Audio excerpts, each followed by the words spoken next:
You're all the way from the Czech Republic. Yeah, I'm in Czech Republic now. Yeah, Fan- 5 years. Fantastic. Are you living there permanently? Yeah. Fantastic. Fantastic. I'm going to say I'm a bit of a fanboy. I had a few year 12 inches through Air Misses on the, on vinyl, on Shoop Right. Records. Oh, excellent. The Shoop The days, Shoop eh? days back in the early days. Had virtual reality. That was my favourite one. Yeah, it's a great track, Virtual Reality. One of my favourites as well. So I'm just going to say, when did you first start making music? Started in, well, I started writing music about, let me think now, it'd be about 86, I think, Right. 1986. When I first got into music, and then QFX started in 92. Uh-huh. Kind of 91, 92, officially 92. Um, so yeah, it's been 34 years of QFX now. Yeah, because you're still going. You've actually got a gig. This is going to be later on in the chat, but I'm just going to drop it in just now. You've got a gig in England in the summer, haven't you? Yeah, we've got quite a few actually. I mean, we're always in the northeast of England, and then we're down as far as Redcar and stuff, and we've got the Miners Fest again this Yeah. year, which we're looking forward to. We've got the big FOMO festival in Newcastle. I mean, I would say 50% of our dates are in the northeast of Uh-huh. England. You know. Yeah. What about Scotland stuff? Any like street rave locate like likes or anything?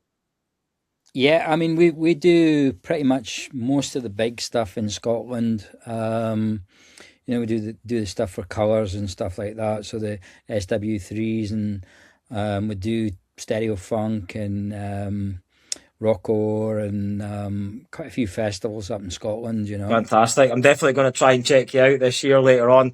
I'm going to travel at one of the venues for sure. SWG Free. I've been there a few times. Met Mr. C at one of the gigs there. He was a nice man. But definitely looking forward to Yeah, checking you guys out. yeah, it'd be great to meet you in person. Yeah, I've got this little thing on my screen, but I don't know what it means.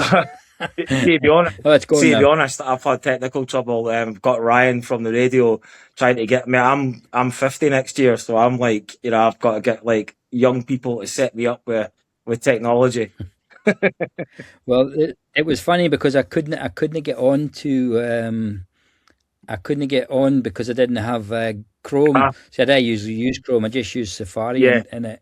I mean, I'm no one for installing loads of browsers because no, I find they just complicate the they do. system. I mean, this is a laptop. It's not actually the studio computer. Oh, The computer's over well, I'll there. tell you what. Since we're talking technology, I've got a question for you. What hardware did you actually use in the early days to make the QFX tracks like virtual reality? Well, virtual reality, all the early stuff, most of the stuff on the Freedom album, I would say, yeah, pretty much all the stuff on the Freedom album was from JV80, Korg M1, an Akai S950 sampler. We also had, what else did I have in the studio? A Quasar, Hmm. which was I really liked the Quasar. It was when the Quasar came out, it was like, wow, this is a real rave synth, Yeah, you know. Unfortunately, nobody's ever done a VST of it because, I mean, literally, I would say 20% of the sounds on the Freedom album came off the Quasar. Virtual Reality, the lead sound came off the JV80. The strings came off the JV80. All the pianos was always a Korg M1. yeah.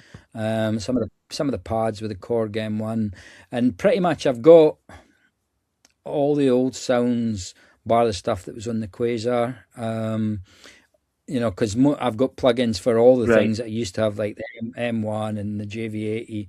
Although the JV80, they didn't actually do it yet. I'm hoping Roland will do it, Hmm. but they do like a JV1080, which came after it. A lot of the same sounds, but not all the same. Yeah. Because I mean, to be honest, I mean we're talking technology. I mean the S950, if I remember right, it was a 900 and the 950 I had.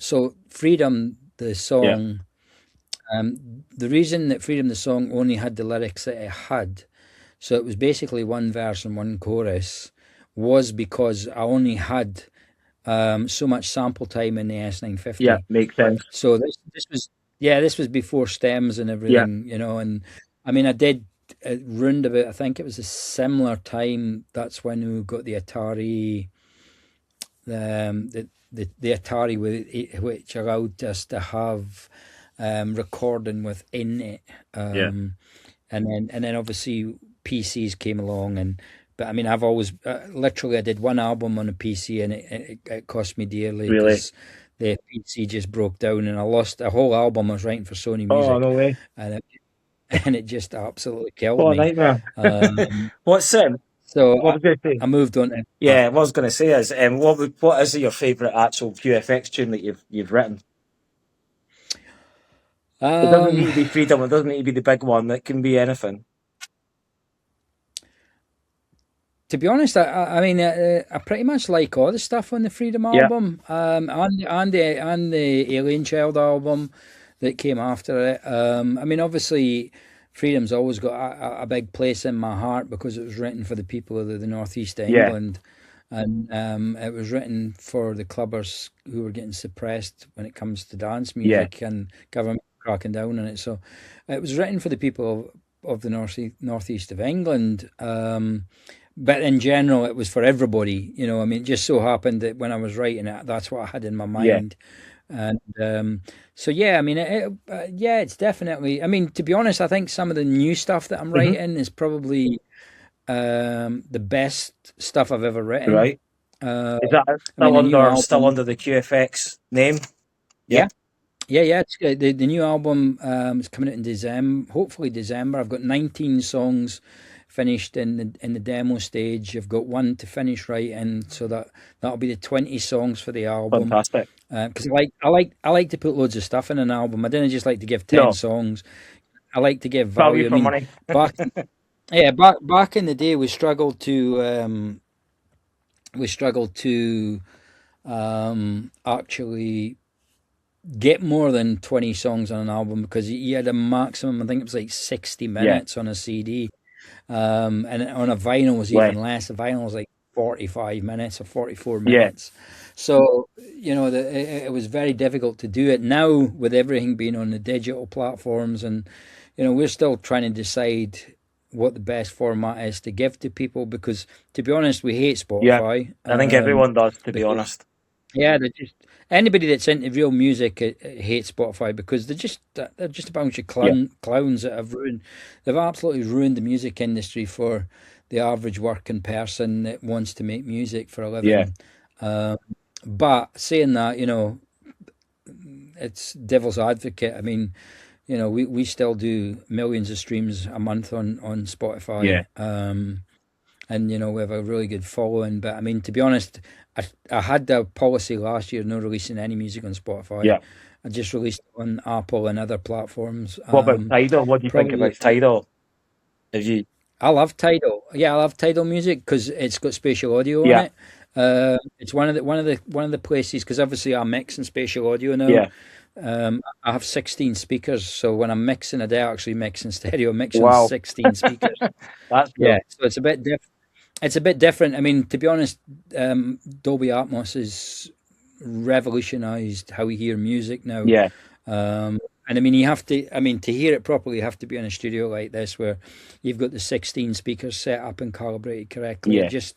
It's mind blowing. It's a mind blowing Yeah. experience. I mean, literally, you'll never ever experience music like it unless you hear it in an Yeah. Atmos It's studio. definitely not the same as putting the earbuds in the treadmill at the gym and trying to recreate that. No, I mean, Apple's got its spatial audio, Tidal's got its spatial audio, and it all derives from Atmos. But hearing it on, it's basically what's called binaural, so it simulates kind of being in a Yeah. room, and especially with Apple, you can turn it on with head tracking, and things move about. But to be honest, it's not the same as hearing it. And I mean, I've had people come in the studio and cry Really. when they hear songs they've never, like Bohemian Rhapsody and again some of the Elton John stuff and that. People come in here and they listen to songs that they've heard a million times, and then they just can't believe what they're Yeah. hearing in the studio. That's mad. And like you've got You've got like Freddie's vocals in the center, and then you've got the rest of the team behind you. It's just incredible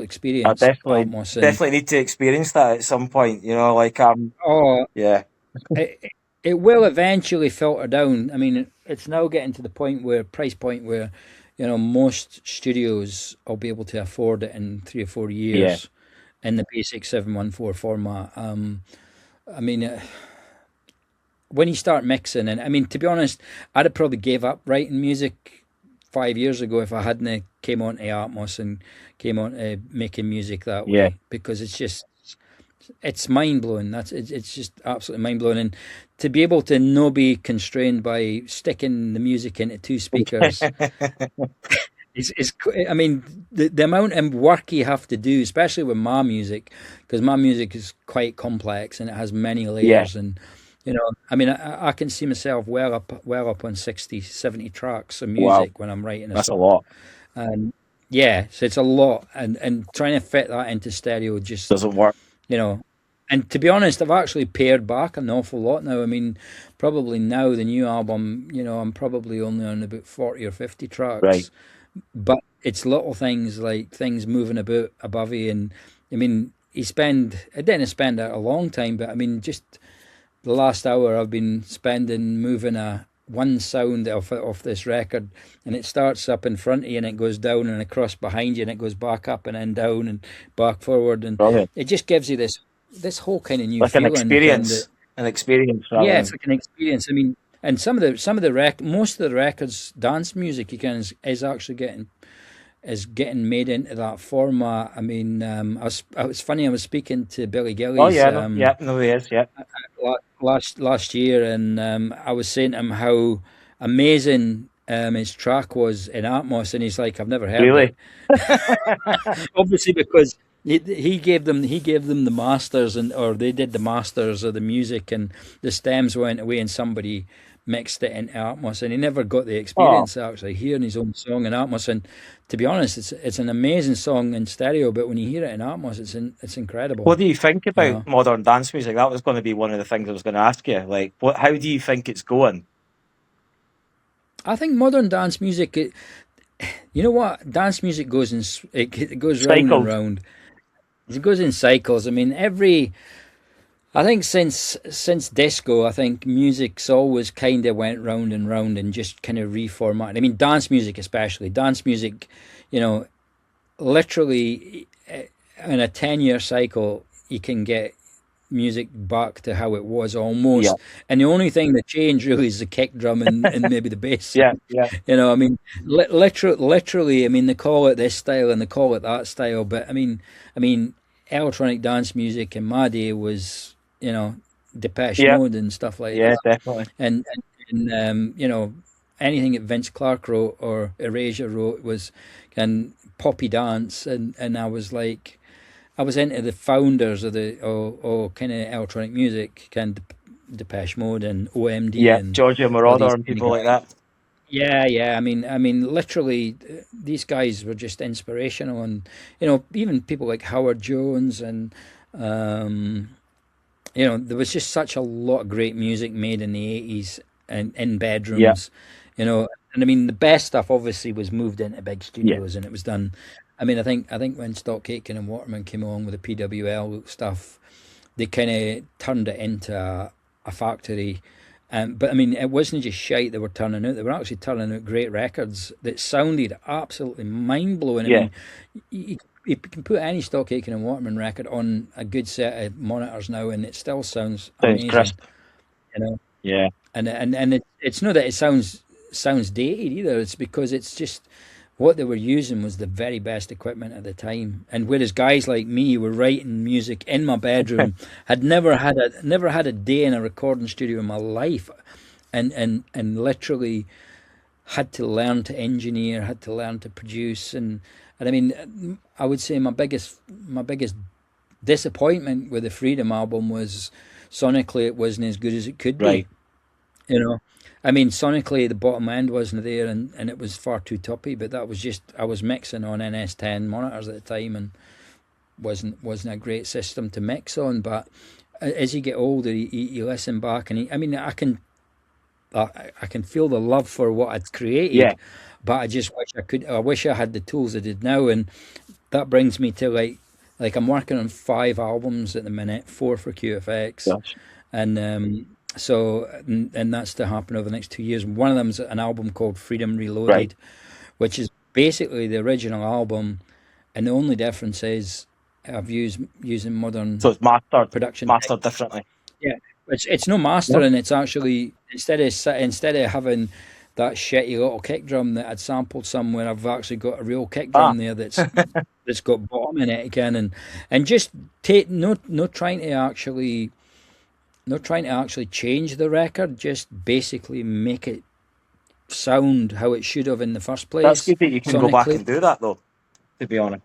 Well, it's believe me, it's taken a lot of effort to do that because the stuff that, as I said, was made for the Freedom album, you know, we were talking about archive samplers and we are talking about versions of Cubase that was Pro 24, which nowadays to try and get those old, MIDI files that I made, it literally means reprogramming the whole Yeah. album from Yeah. scratch. Well, But keeping it exactly as it was. I mean, that's what Freedom Reloaded is about. It's about just repackaging the album and making it crisper, no no, remastering it's it keeping the because energy, keeping the way that like the old school sound.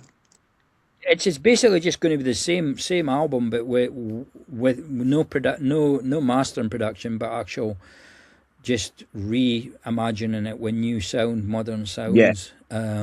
And I mean, and there's also so many people wanted to remix stuff off that album that it's just. I mean, I don't know how many mixes of Freedom have been done now. We're actually just about to re-release a mix on the. Let me tell you what it's 15th of June. It's coming out, and that's where a guy called Jew. He's a trance Right. guy. Sorry, I can never pronounce his name right.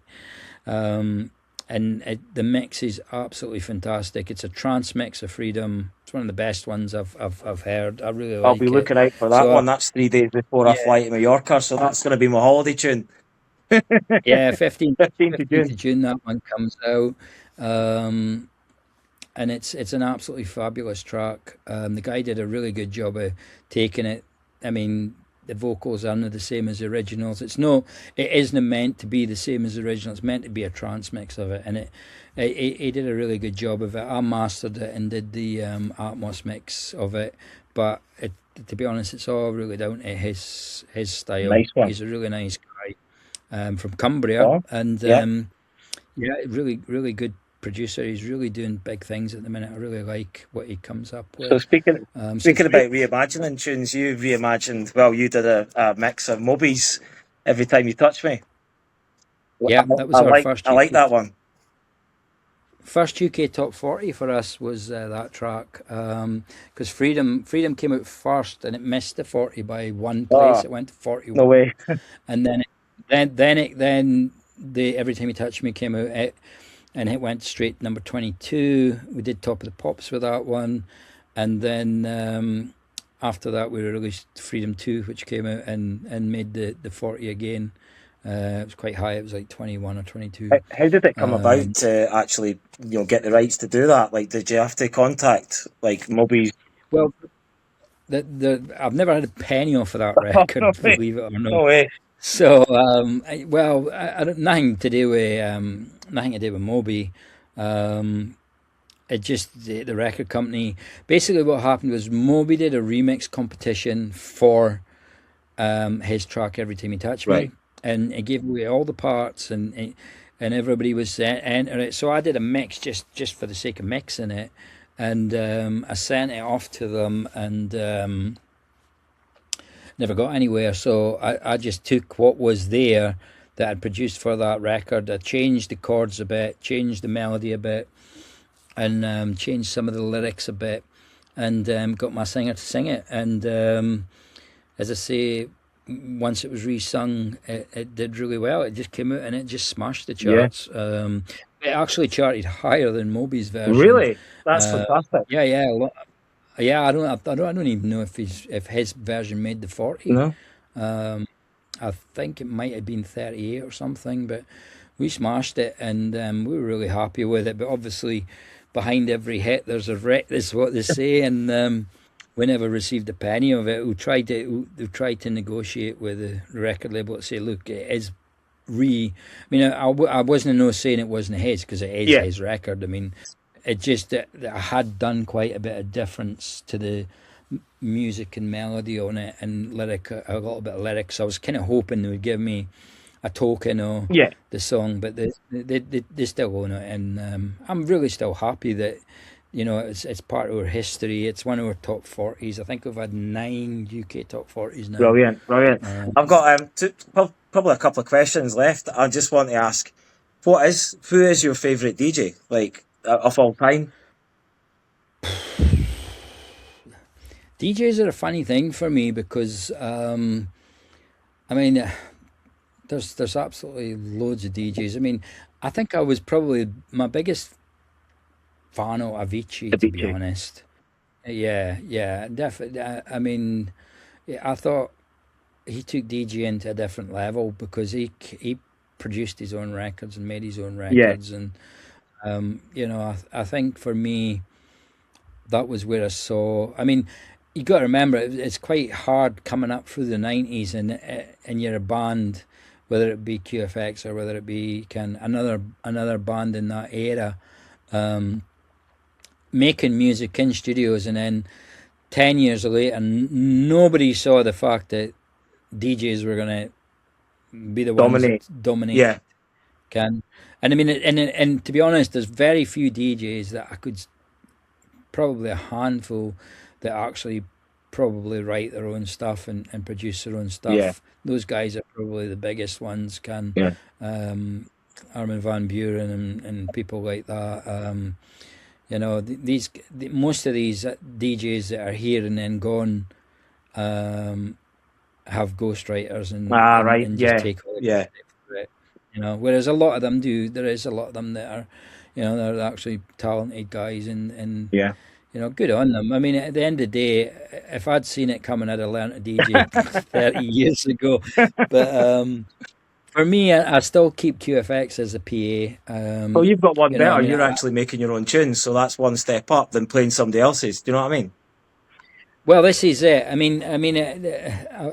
It's hard for young guys because they're like, oh, I want to be a DJ, and then they kind of realize, oh, I'm just playing somebody else's tracks, and then eventually you get the bug to make their own Yeah. tracks. Where, you know, a lot of DJs is probably failed producers that have just didn't have the talent to produce, and then went in the studio. I mean, I love DJs because, I mean, if they play your records, but I mean, to be honest, nowadays it's really hard to get any kind of DJ to play your record. I mean, it's a very cliche thing. Yeah, It's very cliquey as well. People. I mean, it always was, but I mean, at least you could rely on your club scene yeah, yeah, DJs. You know, the guys at nightclubs and back in the day discotheques were playing your records, and they didn't really. If they liked your record, they yeah, play it. Nowadays, it's kind of a fashion thing whether they'll play your record yeah. or not. Got you. I mean, I live. I mean, to be honest, as I say, I've got 4 albums that I'm working on for QFX before I Yeah, finish up, and you know, the new album's 20 new brilliant. songs. It's the best songs I've ever written, I would Well, I'll be say. checking him out for Uh, sure, and we're going to be playing them definitely on the shows for sure. yeah, they're very vocal. So I mean, what I'll do is once we start releasing them, I mean, it's a new sound that I'm making with this Right? album. Um, Technically, it's very, very, very different to the original QFX sound, but technically, I would say I'm trying to kind of go beyond the Yeah, normal kind of dance yeah. stuff. But I think dance wise, people will love it. Brilliant. I mean, I definitely think clubbers will love it. You know, they'll love the vibe. And hopefully, this new sound that I'm creating, which is technically taking a lot of getting round because it's creating sounds from Yeah. scratch that have never been heard before, to make this kind of new sound. Well, you've got me sold Um, 100%, and yeah, I'm going to be looking forward to that getting released. And It's very simplified, but I think you'll enjoy the songs once I start sending them through. I think you'll enjoy brilliant. them, and I've got a couple of good collaborations on the album as well. I've got Natasha T that's doing one with me and David Morale, and there's also Dion Hickey that we've done this track together, and yeah, I think those two tracks are kind of They're the big ones for you. well, no. I think people will like them because they've got hints of other things in there that people will go, "I'll recognise Got that." you. But the lyrics on them are completely new. Kind of, I mean, literally, they're new songs with just hints of other Well, that's songs what we in need in them. modern dance music. And Kirk, I want to say, listen, it's been fantastic speaking to you. And I really, really appreciate you taking your time from all the way from the Czech Republic.